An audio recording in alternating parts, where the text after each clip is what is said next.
ben Annelies. Ik ben Birte. En voor de Libelle Leesclub interviewden wij tal van nationale en internationale auteurs. In deze podcast ben je aan het juiste adres voor ontroerende, spannende en soms heel grappige babbels met auteurs. Welkom in de Libelle Leesclub.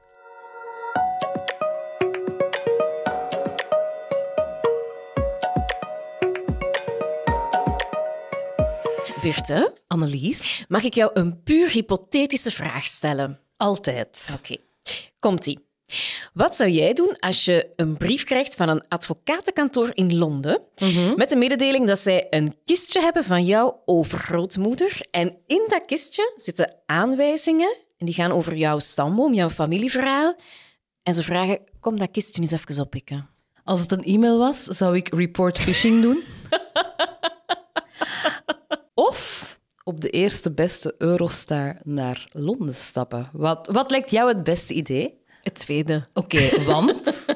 Ja, want dat is gewoon heel spannend. Er kan een heel spannend verhaal uit voortvloeien. En dat is exact wat Soraya Lane heeft gedaan, bestsellerauteur van de Verloren Dochters-reeks. Ja. Zij heeft dat gegeven als uitgangspunt genomen. Ja, en er is echt een fantastische serie uit voortgevloeid die onze lezeressen in de Libelle Leesclub waanzinnig goed vinden. Ja, bejubelen, hè? Ja, bejubelen. Ja. Het passeert heel veel.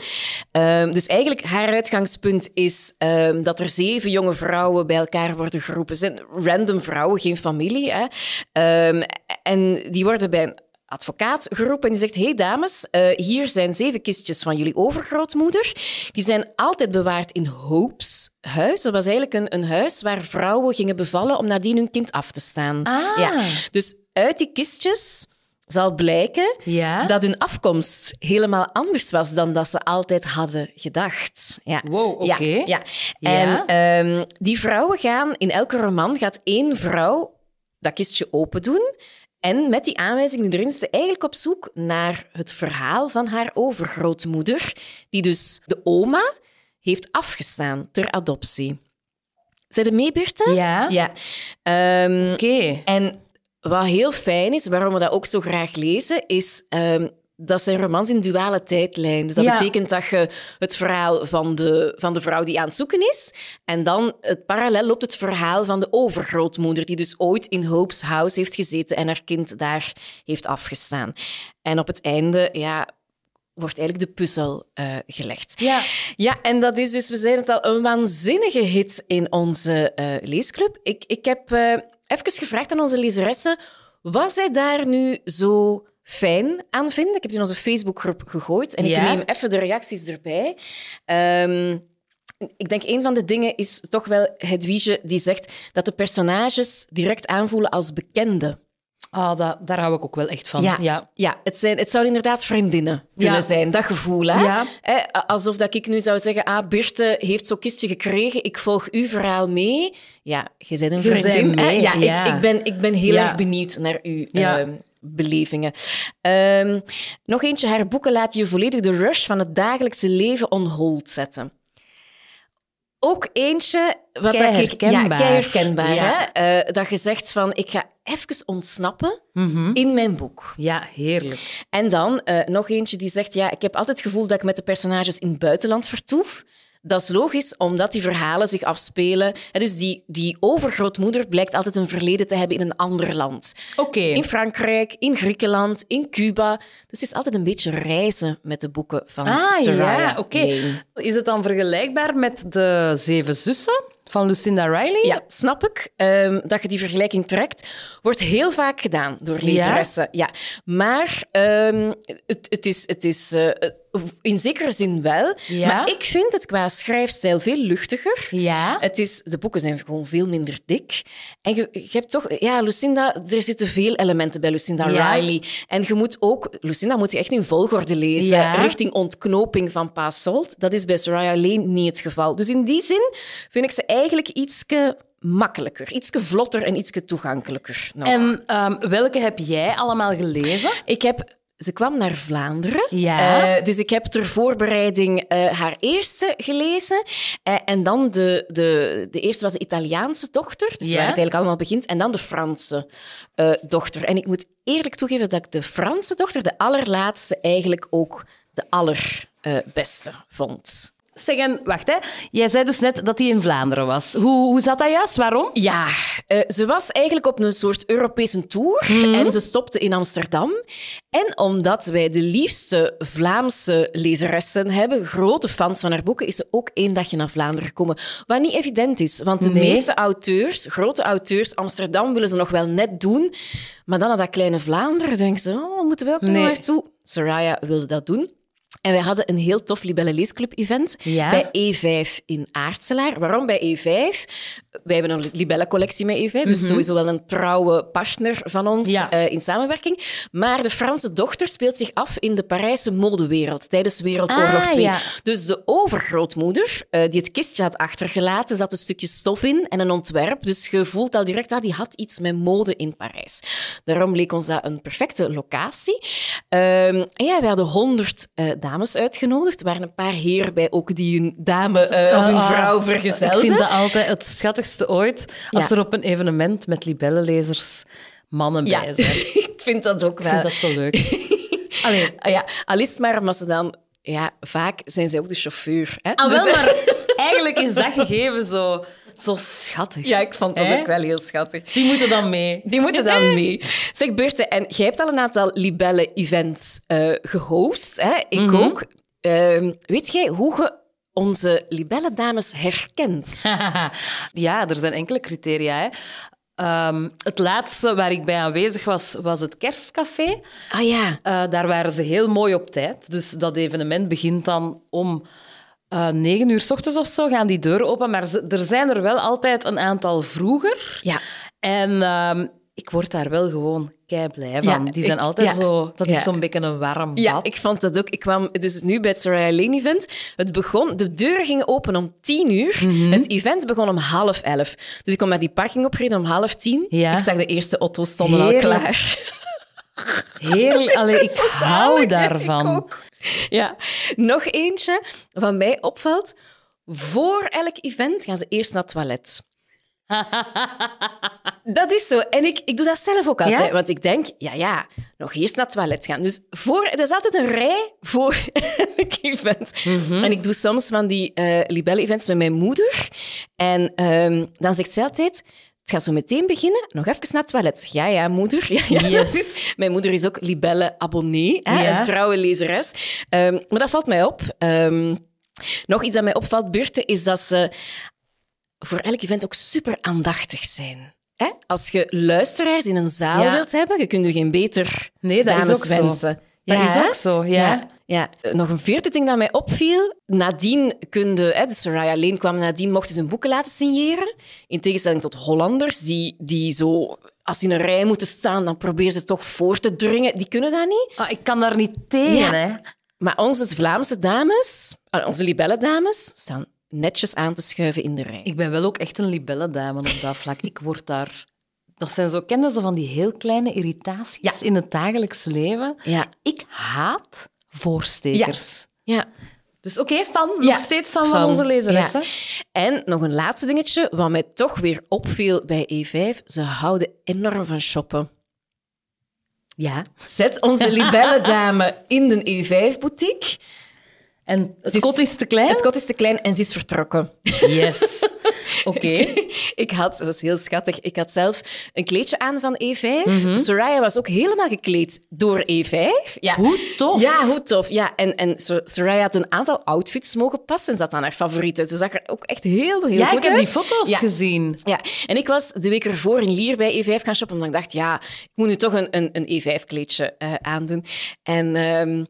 Nadien zijn er een aantal lezeressen aan mij komen vragen, dat kleedje, waar hangt dat? Want ze wilden dat dan ook. Ja, maar natuurlijk, dat is de beste reclame, hè?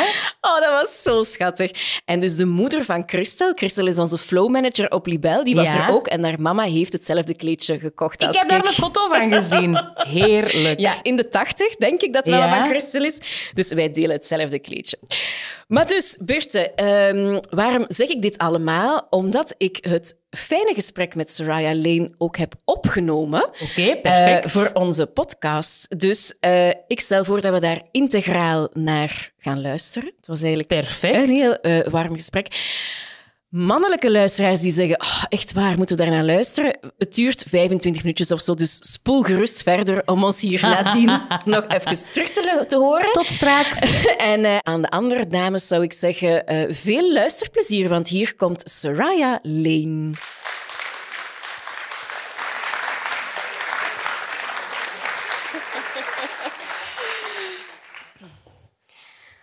Hi, Soraya. Hi, everyone. It's so wonderful to be here in your beautiful country and to see so many women here on a Saturday. Yes, these are our Libelle readers. Welcome to this event by our Libelle Book Club.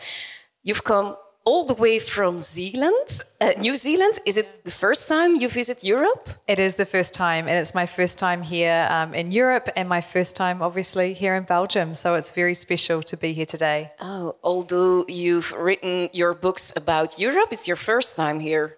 It is.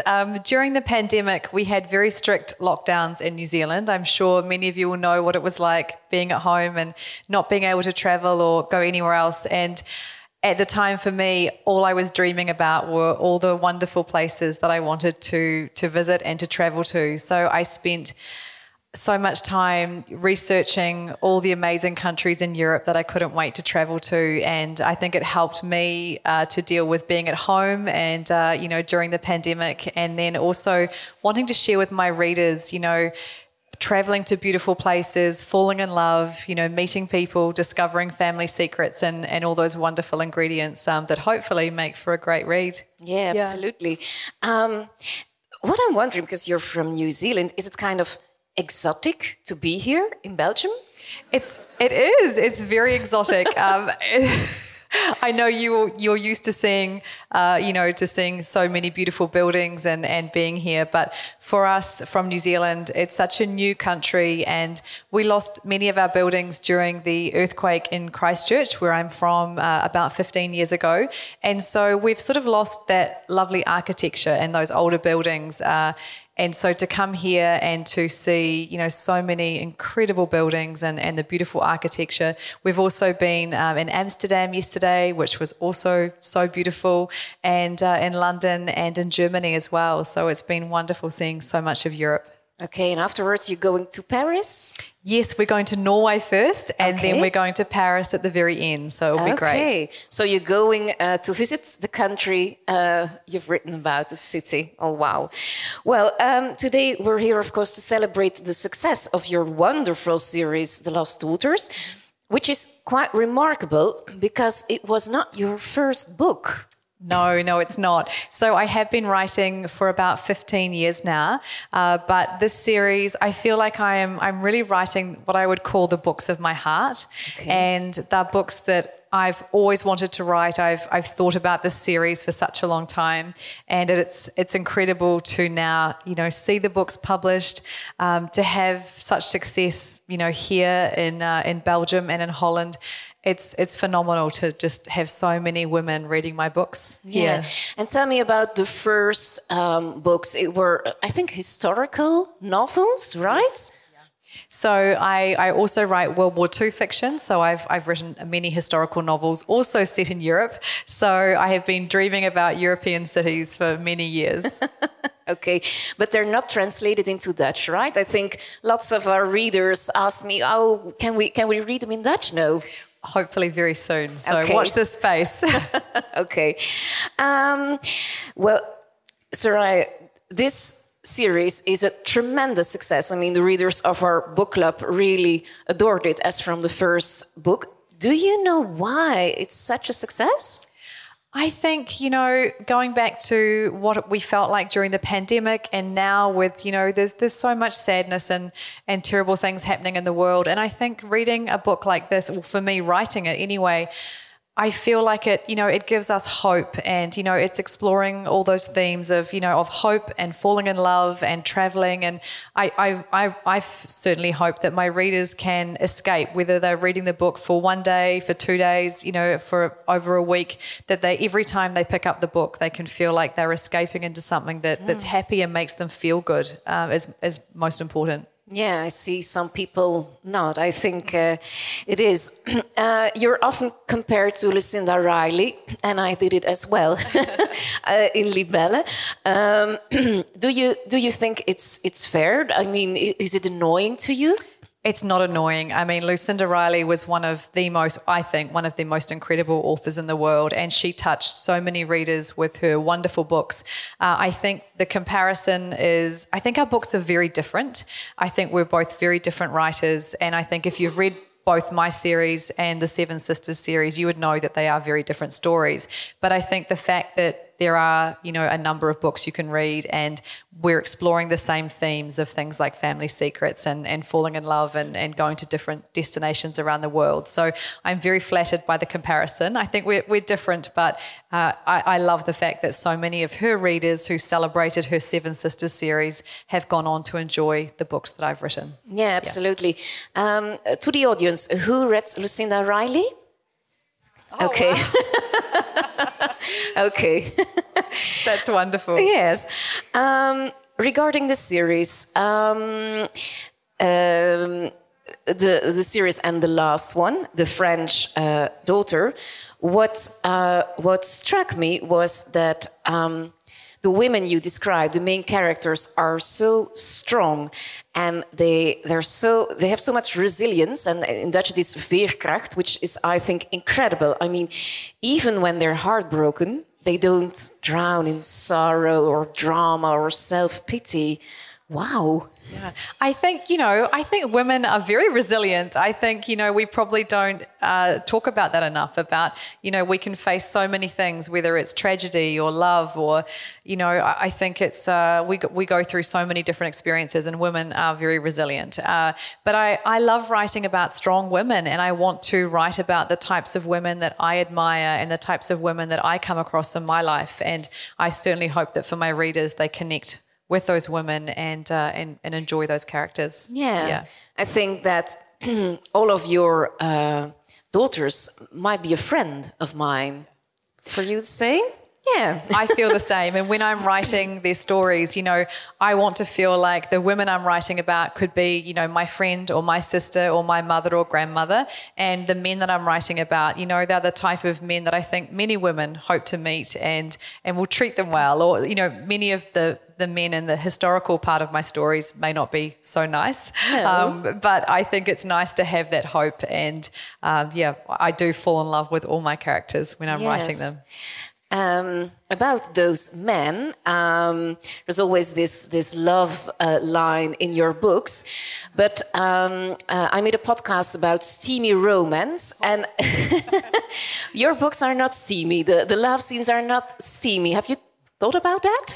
I have, and I was actually thinking about this yesterday, and when I think about reading and the types of books that I fell in love with from when I was a teenager, I love the types of books that my mother would read the book first, and then she would give the book to me and we would be able to talk about it. And I think, as a teenager, it might be hard. You might not have as much in common with your mother and have things to talk about. But if you're reading the same books, it gives you something beautiful to have that connection. And so I want to write the types of books that have love scenes or love stories, but they are also, it doesn't matter whether your 15-year-old daughter is reading them or whether it's your, 80-year-old grandmother. I think it's really nice to have stories that can cross generations, and steamy romance isn't for me. Yeah, but it's beautiful you say it, because I think when I look to Libelle, it's also a magazine that is read by grandmother and then daughter and so on, more 4 generations.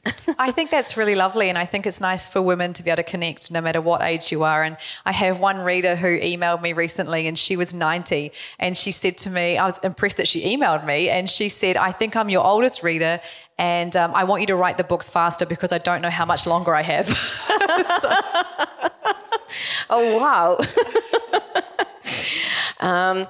About those women, what deeply touches me is that it's not only strong characters, but also women who care for one another.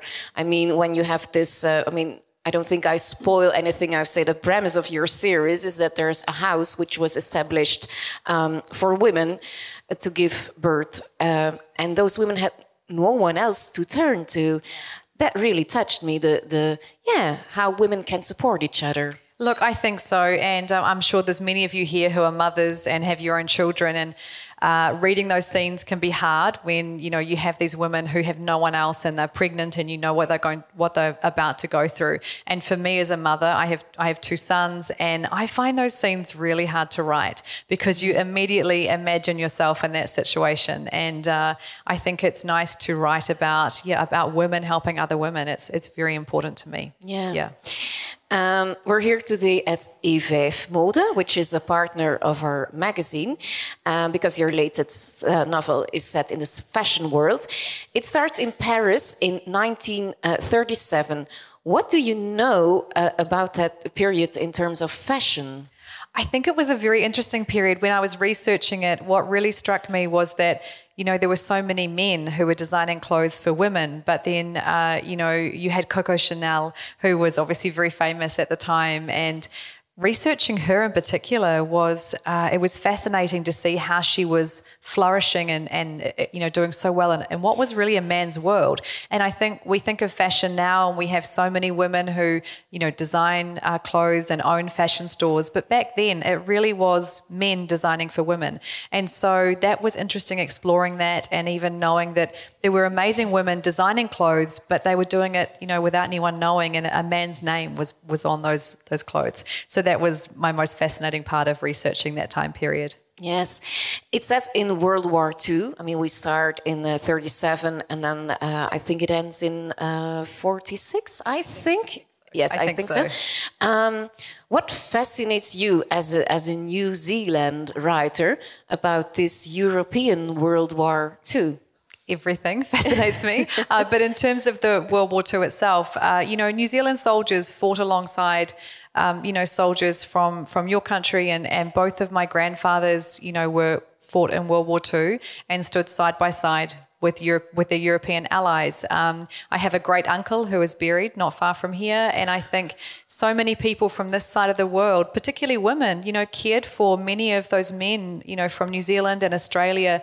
And so I think there is, even though we're so far away, there is a connection that, our soldiers fought evil together at the same time and stood side by side. So that is very important to me, and why it's so wonderful to actually see, to be here in Europe and see these places. Okay.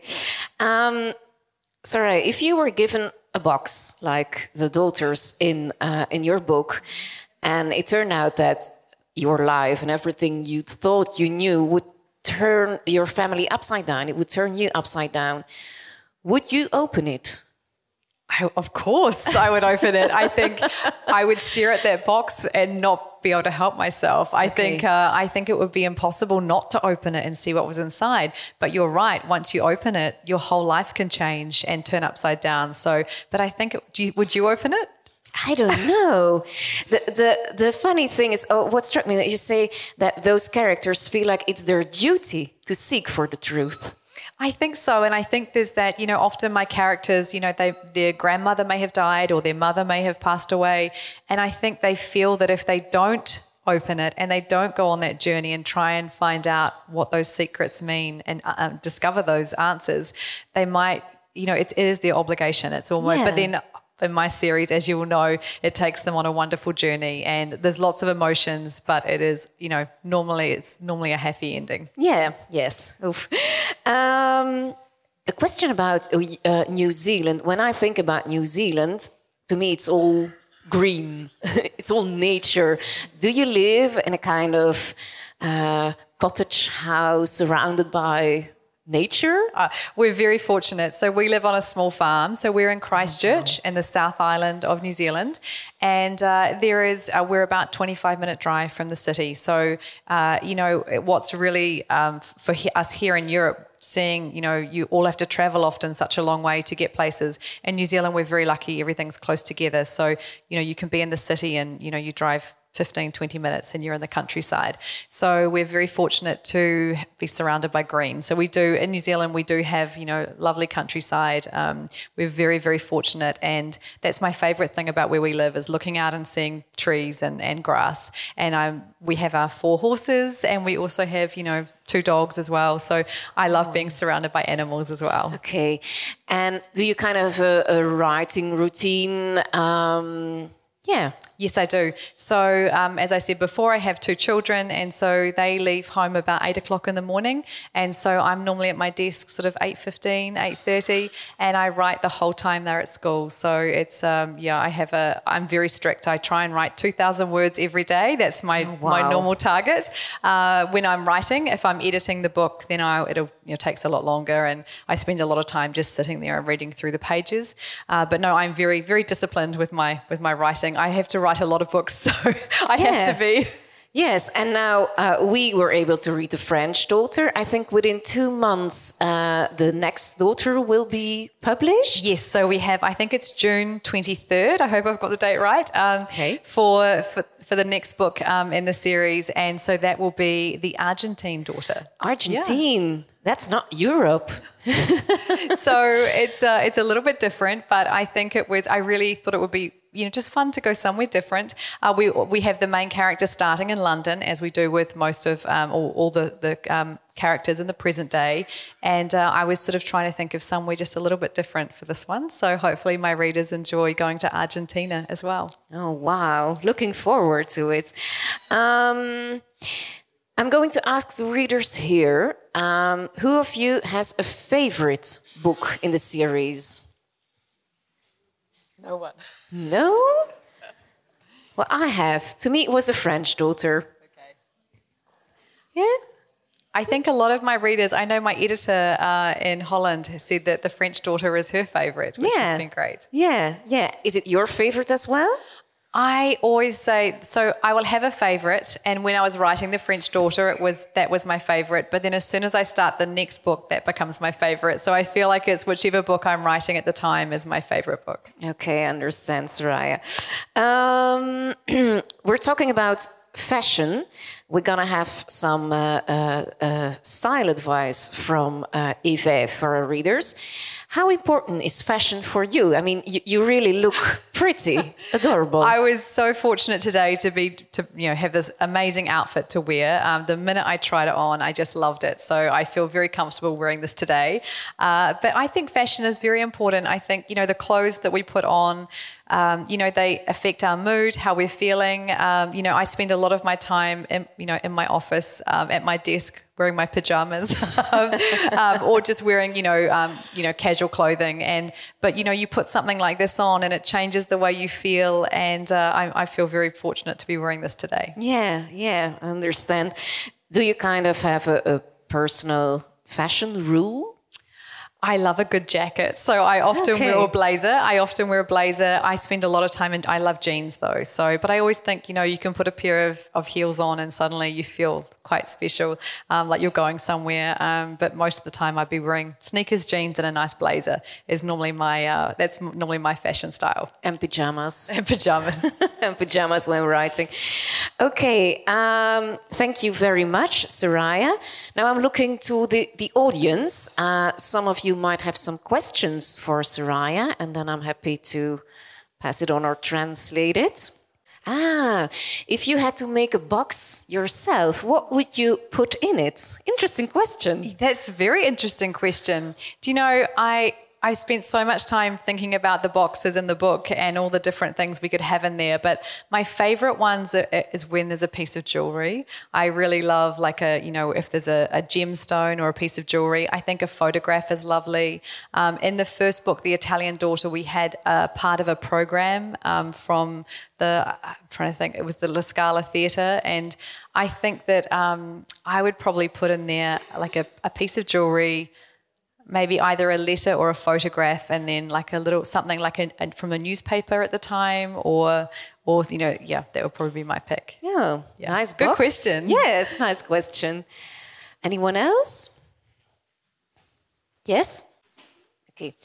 Will you be visiting on your European tour all of the places in your book? Not all of the places. So I'll be visiting Paris, which will be amazing. I'm also going to Norway, but I'm not allowed to tell you whether that's in any of the books yet.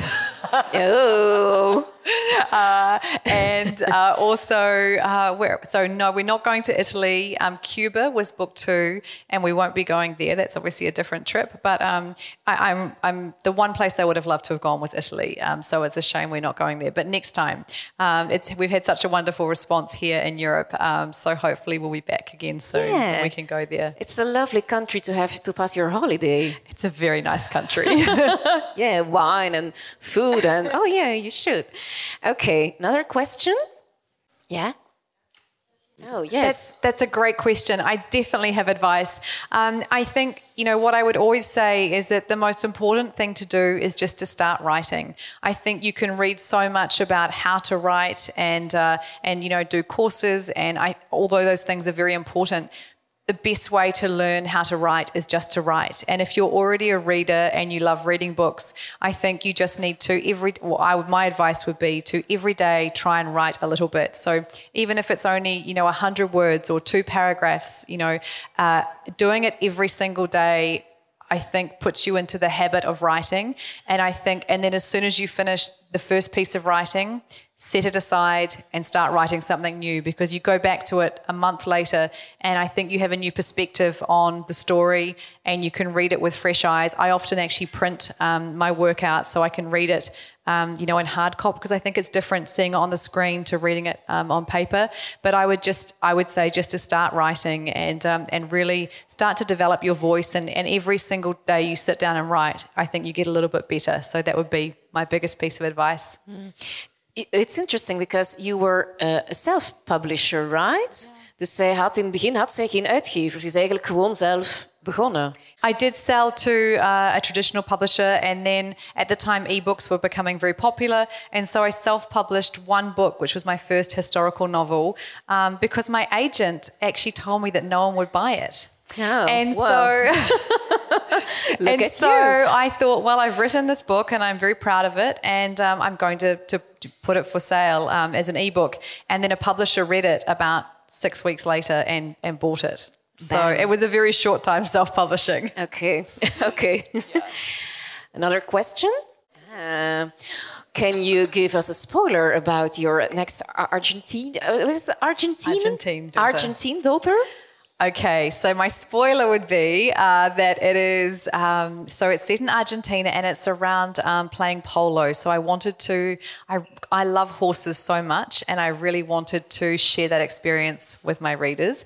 And so I have my main character from London who has never been around that kind of lifestyle, and she arrives in Argentina onto a beautiful farm with horses and meets a pretty gorgeous polo player. Oh. So that's all I'm saying. Oh, all right. Okay. Anyone else? Last question? Yeah. Where do you get your inspiration from? Not from traveling, because... I think I've been writing for so long, my brain is just... I feel like I just have always had such an active imagination, and I think the more I write and the more I create, the more ideas that come. But I spend, I love listening to conversations. I love watching people, reading, biographies, and I just find inspiration everywhere. And I think after this trip, it's a whole nother experience. So okay. I'm sure there'll be many more ideas for something new after this series. Okay. Oh yeah, but the series will end? It will end, and it will end. I know many of you who have already read the books will know that Hope, or Hope's house, is a very important part of the series. And so the final book will be Hope's story, because I think so many of my readers are on this journey and want to know more about her and how she came to open Hope's house. And so that will be the final book in the series. Although my German publisher just said to me, I'm sure we could do 20 books, but I think that would be too many. Will it be hard for you to say goodbye to your characters in Hope's house? It will be so hard. And I have seen the ending in my mind for so long. So I think when I sit down to write that final book, I think I'm going to write the end first, because that's going to be the hardest, and then go back and write the rest of the story, because it will be hard. I've spent, it'll be so many years of my life have been spent writing this series and having these characters in my head and sharing them with my readers. And it's going to be really, really hard to finish the series and say goodbye to it. Yeah, a bit sad. Yeah. I'm not going to think about that. Okay. Is there any more question, or can we continue with the workshop? I think... Oh, yes, one last question, yes? Yeah. If you've never been to the places you describe, you're like Googling all the time, or how do you research? Well, I have a very good imagination to start with, so I can picture these places, and then I just spend so long researching. I start by going on Google and I normally do you have Pinterest here? Like a Pinterest board? Pinterest, yeah. And so I will create, a board with all the photos of where I want to set the book, and then I just don't stop reading about it. I read, travel blogs, people who are traveling there. I read biographies. I read, the news from that country. I just don't stop researching and reading. So it's a lot of research goes into each book. But you don't learn the language, no? I don't. And I have to say, I really appreciate that all of you are listening to me in English today. It is just amazing that you can all speak 2 languages or more than 2 languages. But so thank you. I hope I haven't been too hard to listen to in English today. Yeah, it was an honor to have you here, Soraya. Thank you very, very much. Thank you. Thank you so much.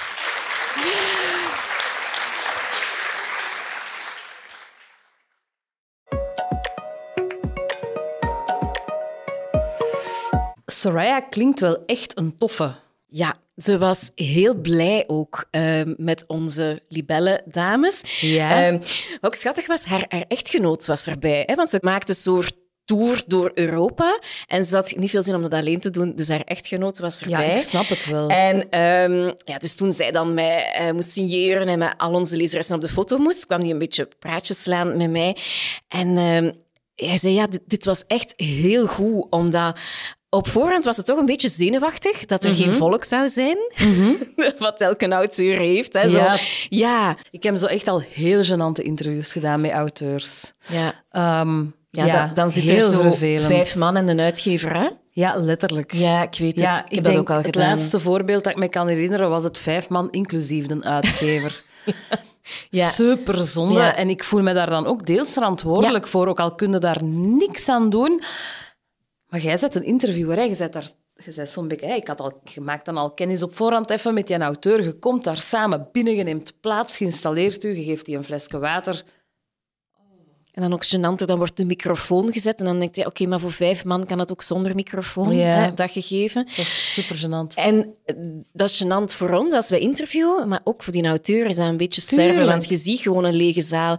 En Soraya was best. En ik snap dat ook. Dat was ook niet onterecht dat je zenuwachtig bent op een zonnige zaterdagochtend aan het begin van de paasvakantie. Tuurlijk. Waarop ook veel mensen denken, wat zou ik nu naar een auteur gaan luisteren? Dat je denkt, gaan ze wel allemaal opdagen? Maar onze Libelle-dames zijn allemaal opgedaagd. Dus dat was heel fijn. Dus haar echtgenoot zei dat ze het... Ze houdt heel erg van haar Vlaamse fans, omdat die haar vaak reacties sturen, mailtjes sturen. En ze vindt ook van alle vertalingen wereldwijd, vindt ze de Vlaamse en de Nederlandse boekcovers de mooiste. Ah, zalig. Mooi compliment. Ja, echt een heel mooi compliment. Dus ze is vertrokken met een smile van hier tot in Tokio. Ze ging dan terug naar Amsterdam, waar ze nog een event had. Maar haar echtgenoot bedankte ons en zei ook, het is echt een lieve vrouw. En komt ze nog eens terug vanuit Nieuw-Zeeland? Ja, dat is natuurlijk een gedoe. Ja. Een duur gedoe om haar hier te krijgen. Maar in alle eerlijkheid, Birte, ik gok dat het niet haar laatste keer zal zijn. En ik heb mijzelf, zoals jij hebt gedaan bij Nicky French, heb ik mij opgeworpen tot de Soraya Lane interviewer. Oké, super. Ik steun jou daarin mentaal. Ja, dus bij de uitgever, ik zei van, als je nog eens iemand nodig heeft om Soraya te interviewen. Wij kunnen dat toch echt subtiel, hè? Ja, heel subtiel. Voilà. Zeg, Birte, maar als ik haar nog eens mag interviewen, kom jij dan als 101ste toeschouwer in de zaal zitten? Ja, kei graag. En ik was eigenlijk er juist ook aan het denken, misschien moeten wij gewoon afspreken als we nog eens iemand interviewen en we hebben zo het gevoel van, het wordt wat risky en de ander is in de buurt, dan kunnen we zo sms'en en dan kunnen we in elkaar zaaltje gaan zitten om zo een beetje te supporten. Hè? Wil jij in mijn zaaltje zitten, Annelies? Birte, ik wil altijd in jouw zaaltje zitten. Ik ook in dat van jou. Oké. Ja, Birte, en Libelle zou natuurlijk Libelle niet zijn als wij een keitoffe afhaalactie hebben voorzien. Dus de eerste 3 romans in de reeks, die kun je bij Standaard Boekhandel gaan afhalen met een bonnetje. Ah, zalig. En wij hebben dat bonnetje online gezet. Dus iedereen die de libellen van de voorbije weken gemist heeft en denkt, ja, maar ik heb dat bonnetje niet. No worries. Gewoon op libelle.be/leesclub vind je een artikel met het bonnetje. Invullen naar Standaard Boekhandel en dan kun je de eerste 3 lezen voor slechts €29,99. Ik ga dat zelf doen, want mijn mama, ons moeke, is in juni jarig. Ja. En ik denk op basis van wat jij mij verteld hebt, dat dit echt de boeken voor haar gaan zijn. Ons Moeke gaat dat fantastisch vinden. Ik steek daar mijn hand voor in het vuur. Oké, perfect. Oké, Moeke, veel leesplezier. En aan alle Libelle-lezeressen ook veel leesplezier. En Birte, tot volgende week. Tot volgende week. Doei. Dag.